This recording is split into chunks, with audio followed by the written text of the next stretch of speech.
Mga kahilot, ayan, di ba? Naglaga po ako ng okra. So, ito po yung nilagang okra. Yan, nagsisipon-sipon pa. And then, ito po yung sabaw niya. So, ngayon mga kahilot, dahil nga magme-merienda ako, so empty stomach ako, ito yung gagawin kong merienda. Bakit okra?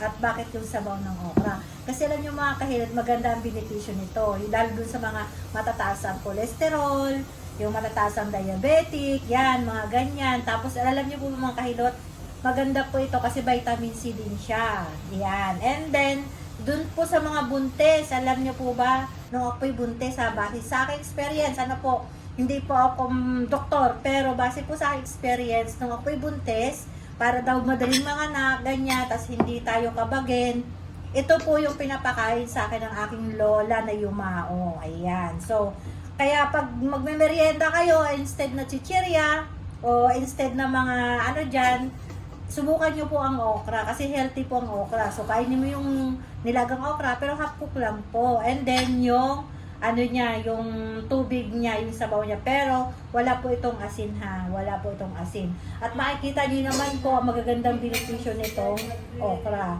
Ayun po ay base lamang sa aking experience. Wala po mawawala sa inyo kung tayo po ay healthy living. Ayan mga kahilot. Alam niyo po ba mga kahilot, even yung ano yung itong bungang okra, anti-cancer din po. Tsaka maganda po talaga kasi ano siya, fresh. Yung talagang tayo yung naglaga, hindi yung ano na yung mga ano na dyan, mga dry hindi po.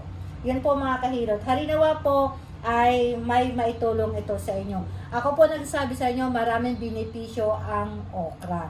Lalo na yan sa mga, alam mo yung mga namamanas na, yung matataas na yung cholesterol, namamanhid na yung mga daliri, mga laman dahil nga po sa uric, di ba?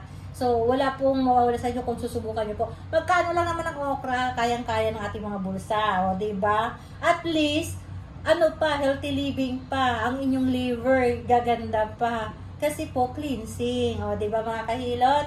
Maraming salamat po. Harinawa ay nakatulong ito sa inyo. Ito po si Hilot ni Rose Bisdak ng dating Borjuman. Ngayon, Odmeta na kami! Ayan!